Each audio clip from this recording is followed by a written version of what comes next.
doesn't feel like a regular foldable. It feels like a mini foldable.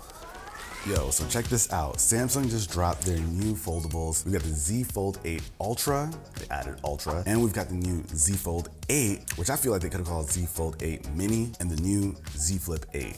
So let's talk about them. All right, so first up, the Z Fold 8 Ultra. Now, this one hasn't seen like a ton of changes in terms of like the overall body, which I'm okay with, but they did taper the edges. If you have the Z Fold 7, you'll know that it might have been a little bit harder to open up, but they fixed the edges so that it is now much easier to grab it on the inside and just kind of pull it open. A more of a quality of life change here. Also just looks a little bit thinner based on those changes. So welcome improvement here. Now, another change we're gonna be seeing here is actually on the inside. The display now has this titanium alloy film, which is going to make it more durable and also decrease the creases.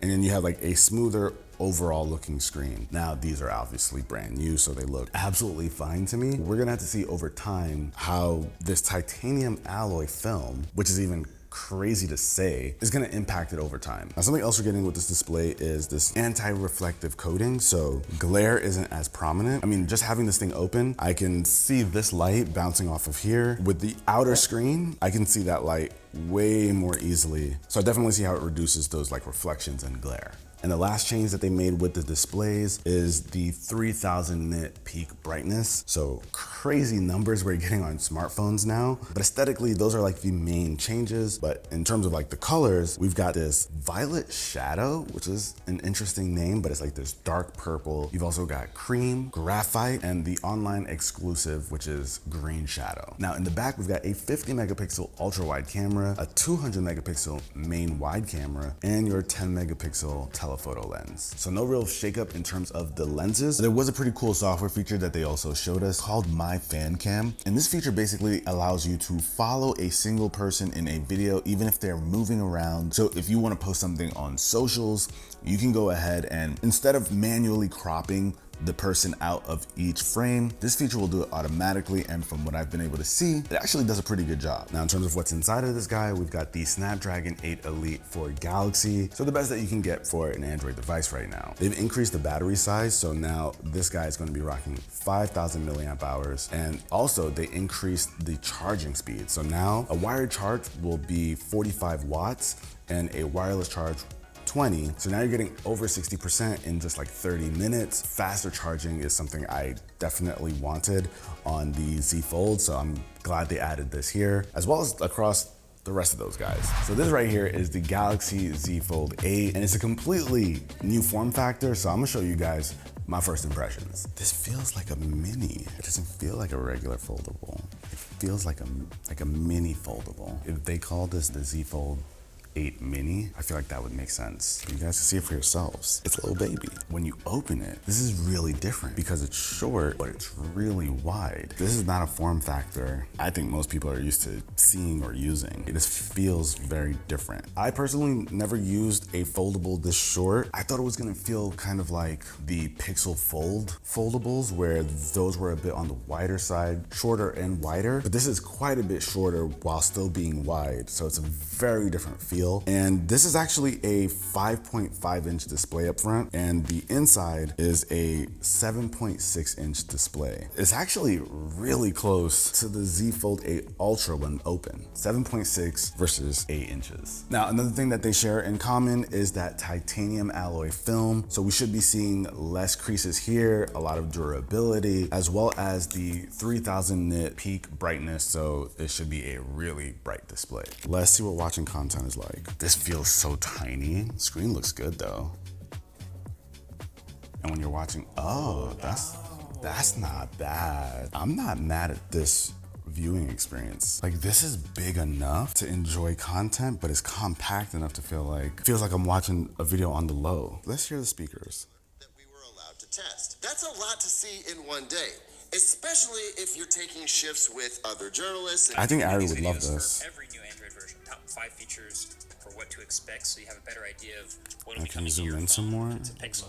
Interesting. Very soon, if it's not a Pixel. Now let's see if we open it up. Don't have an exact vision in mind. Get some inspiration. Those are some big bars at the top and bottom though. Or something. That looks good though.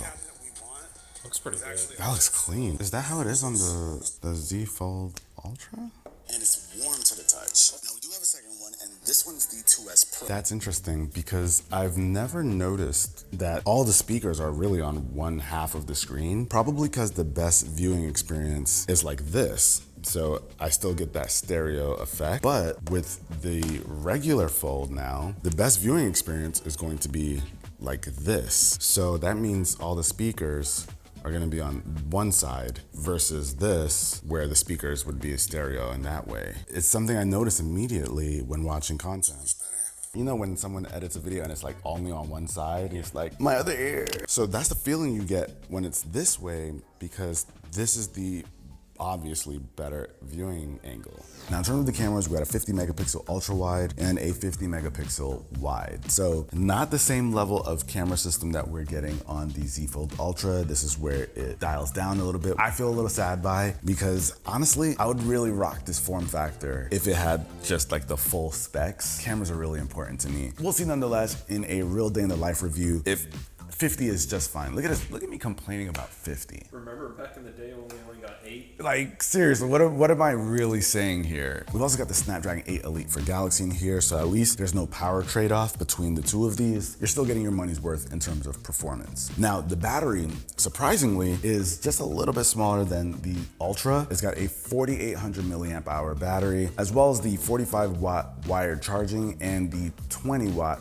wireless charging. Now in terms of the colors for this little guy, we are getting lavender, cream, graphite, and pistachio as an online exclusive. But I gotta say, you guys, this for me is the star of the show. Like in my mind, I'm planning on rocking this one, but who knows? This one seems like a sleeper. I might go for it. I don't know. We'll see how the real day in the lives go, but I'm liking this form factor. And you know, there are rumors that somebody else might be having a very similar form factor. Maybe that's why we got this guy, but that's for another time. Can you angle? Yeah, it kind of moves on its. Oof, oof. I thought I was gonna catch it.